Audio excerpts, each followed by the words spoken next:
It was bound to happen eventually. I've been pushing myself and my bike pretty hard at Supermoto all season and sliding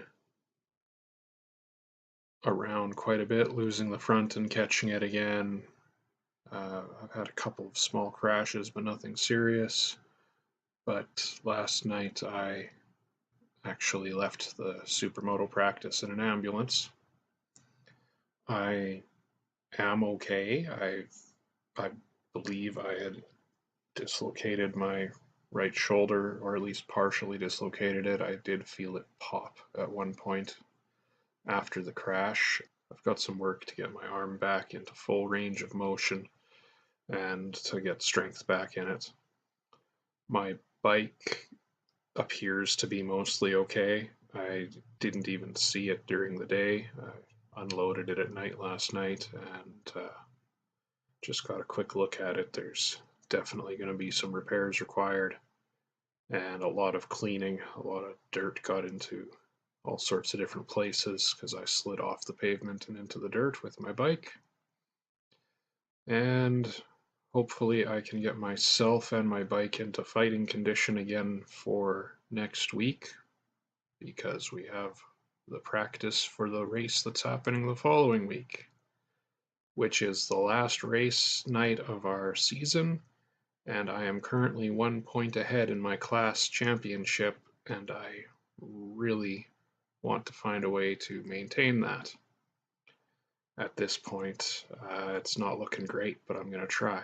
So, if you like watching people getting hurt, I did have my camera on last night, and well, I don't know exactly how everything went wrong. I went through this corner several times perfectly fine earlier on in the night.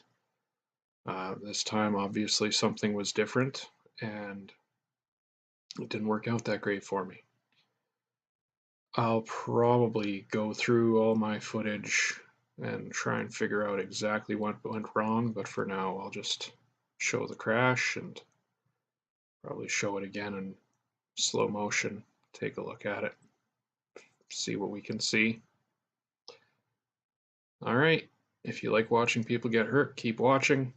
If you don't like seeing that sort of thing, probably should stop now.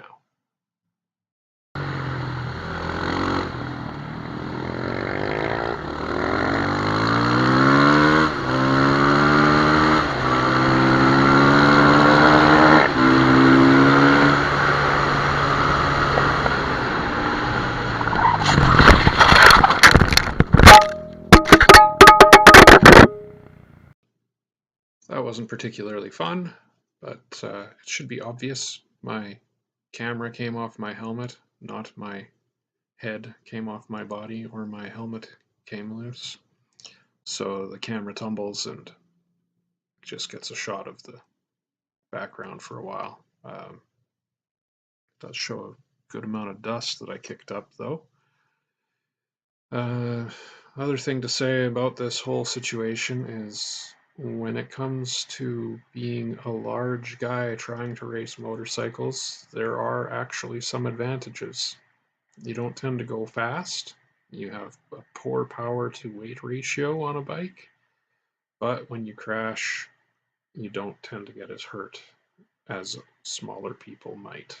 So that's the one thing I've got going for me in this whole body size situation I've got going on and trying to race. So I guess I'll have to take that as a positive, even though I am terrible at getting off the line.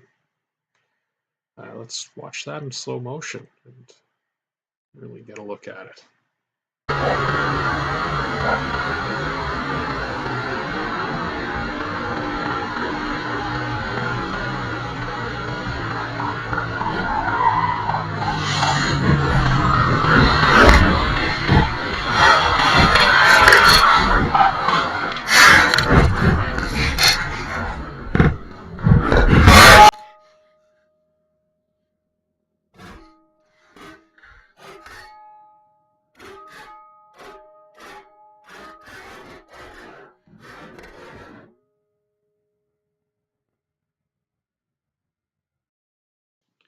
So I think I made the amateur move of trying to stand up while I was still moving quite quickly. And that's when you see the gloves out in front of my face and bracing myself against the ground. That's probably actually where I hurt my shoulder. Um,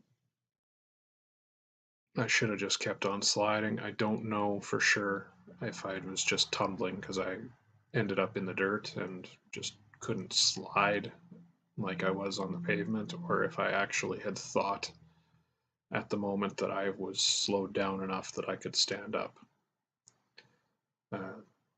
Yeah,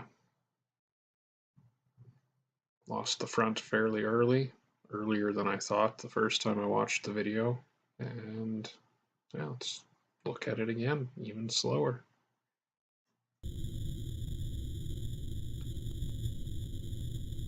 So already right there you can see that it's starting to chatter, and now it's sliding, and it is gone. I thought I made it further around that corner before losing the front, but I guess it was gone already. And now it seems like I'm just sitting up, which is a dumb thing to do. But I do recall feeling like the bike and me had gotten tangled up, so that might have forced me into that more upright position. And there goes the camera.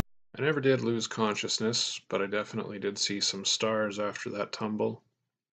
And I was in a lot of pain when I was finally done rolling.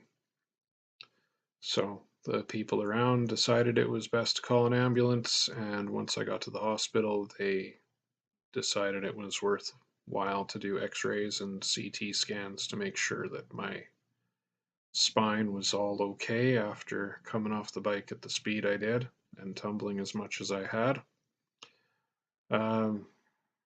This is the benefit of pushing at the track as opposed to pushing on the street. I had people around to help me. I was in a controlled environment. Things could have gone a lot worse, but they definitely didn't go as good as I would have liked. But if that had happened on the road, I would have basically been guaranteed to slide either into a barricade or a rock face or under an oncoming vehicle. So I'm a huge fan of trying to get better and pushing really hard. I always want to take it that one step further, but there's a time and a place to do that, and the road isn't the place to be pushing yourself to your limits. There's a lot of things that can go wrong, obviously, so the track is the best spot to be taking chances. Anyway, Victoria Supermoto at Western Speedway. That's where all this exciting stuff happens. You can come down and ride, you can come down and watch, or you can just watch videos. I think that's about it for me on this one.